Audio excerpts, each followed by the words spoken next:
Hi and welcome to the quick blending tutorial in Raya Pro 3.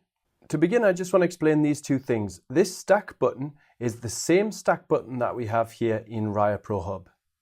And the align button will basically make all of our layers align. So if you shoot handheld and there's some movement between exposures, then Raya Pro will use Photoshop's inbuilt auto align function to try and line those exposures up. This doesn't work on smart objects. Photoshop doesn't allow that to happen. We have to rasterize our layers first and then we can use align. Now to begin with, I'm going to show you this instant auto blending option. And this section is purely for absolute beginners to exposure blending. So if you don't know anything about exposure blending and this is the first time you've done it, essentially this process is going to automate most of the stuff for you. Now this won't work with every single image. Unfortunately, it just doesn't work that way. Every image is unique and has its unique challenges, but I'm sure there'll be a lot of images where it will work for you. Let's look at this scene, for example. Here we have a bright exposure which exposes for the foreground, and we have a darker exposure on top which exposes for the sky. Now, I already show you how to blend these exposures in the cleanest possible way with the official Raya Pro course. If you haven't bought that course, you can go back and buy it now, and that will teach you everything you need to know about exposure blending. Or you can use this process, which even though it's automatic, it's not the cleanest way to deal with any blending issues. So let me show you what I mean.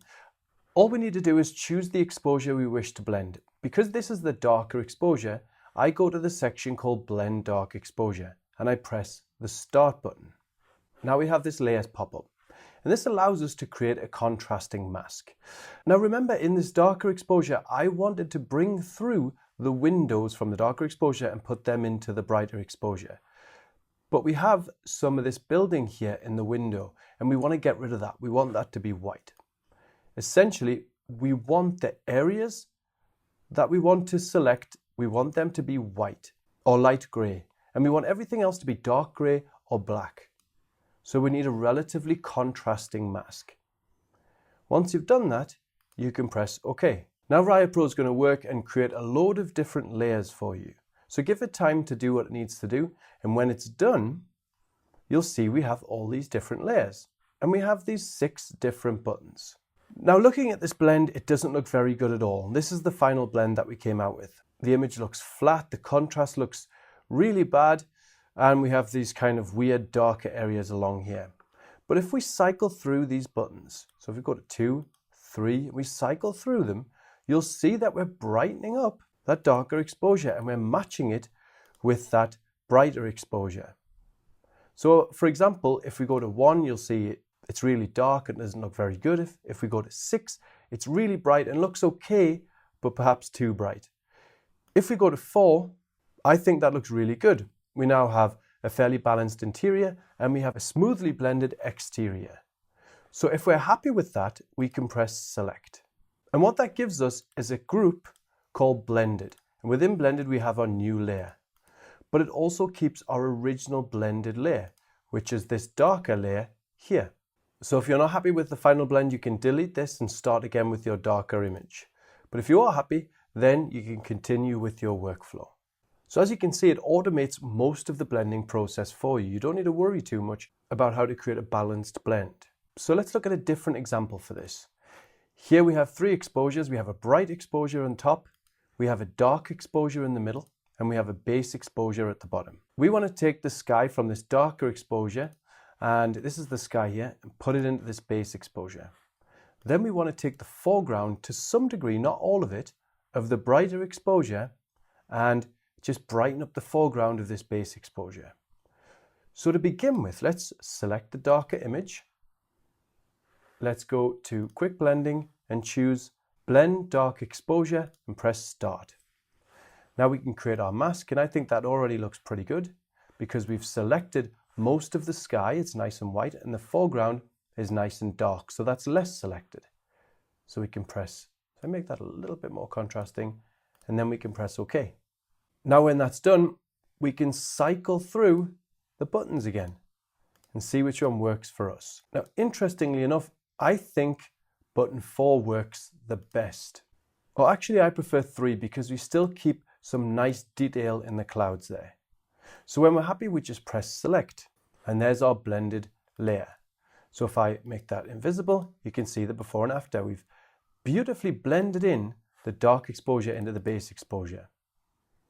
Now what about this bright exposure? One problem when blending bright exposures is that sometimes we can soften the contrast in the shadows. Let me show you what I mean by blending these exposures. So I've got the bright exposure selected. I go to blend bright exposure and I just choose start. Now I want the foreground to be white, and that's pretty white, so I'm just going to press OK. And now you see we've blended the exposure, so we've brightened up the foreground. The problem is we have lost some of that contrast in the rocks in the foreground. You see it's a little bit flat. We've lost some detail in the rocks here. So in order to fix that, we can do one of two things. Firstly, and probably the best way to deal with bright exposures, is just to select the bright exposure and bring down the opacity of that exposure. And usually that does a really good job. However, if that doesn't work, then we can go to these buttons here. So we can press 2. You see we're darkening the foreground with each one, 5, 6. So if I go to 4, that seems to do a pretty good job. Now you'll see that actually we've affected the saturation a little bit with these changes. So if you find that's happened to you, make sure this fix layer is selected. Go to where it says normal and go down to luminosity. And that way we're only affecting the brightness. So here is the before and after. That's before we blend in the brighter exposure, and that's after. And this is before we've fixed the poor blend, and that's after. And so if we group them all together, here's before the blending and here's after the blending. So you see, it really does automate the process. It makes it much easier to blend exposures using the quick blending and instant auto blending option. Now let me show you what the other functions do. So I'm going to ungroup this layer and I'm going to delete what we've already done. So I'm going to delete the mask from there. I'm going to delete that blended layer and delete the mask from the darker exposure. So first we're going to go down to apply image, and you see we have these options called hide, show and adjust. Hide hides a layer. So you see the darker exposure is selected and we make it visible, invisible, visible, invisible. Now we make a layer visible or invisible because that's how we decide which exposure we want to build the mask on. And this is explained in the official Raya Pro course. So for the darker exposure, I always leave it invisible. Now, if I want to blend in the darker exposure into the brighter exposure, I make sure the darker exposure is selected. Then I press dark 1. And you see we've created a mask which targets the highlights. So this is what our mask looks like. However, I can also press dark 2. And that creates an even more contrasting mask. Look how the foreground's turned virtually black. And I can do that again by pressing dark 3. And now we have an even more contrasting mask where the whole of the foreground's black and we don't have as much information in the sky. So with each one, we create a more contrasting mask. And again, there's darks 1, so that's a more general mask. And that's a nice blend for this image. If we want to adjust the mask, we can just press the adjust button here. And then we can adjust the mask like that and press OK. And with the bright exposure, I like to have that visible, and we can just press brights 1. And again, we've created a mask that's targeting the shadows, and it's quite a general mask. And so if I bring down the opacity of that brighter exposure quite significantly, and maybe even bring down the opacity of this darker exposure a little bit, there we have a fairly nice blend. So where auto blending does everything for you, you don't have to think about making exposures invisible or visible. Apply image is completely manual. You have to choose which exposures you want visible or invisible, and you can determine how contrasting your mask is depending on the button that you choose. Now another option, if you want the easiest possible option, is to use blend if. Now blend if isn't the best way to blend exposures in my opinion, but it's very quick and very easy. So if we choose a darker exposure, we can go to blend if and just press dark. And there you go. We've blended that exposure really quickly and it's done a very natural job. And for the brighter exposure, we choose the bright exposure and just press bright.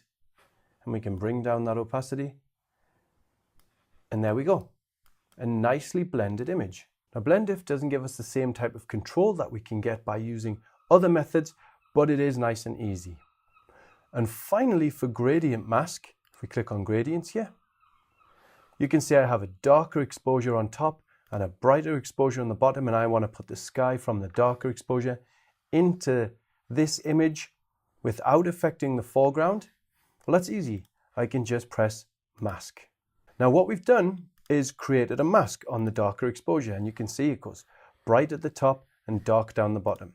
So here we are bringing back the sky from the darker exposure, but we're not affecting much of the foreground. Now we can actually edit this mask by pressing the refine button.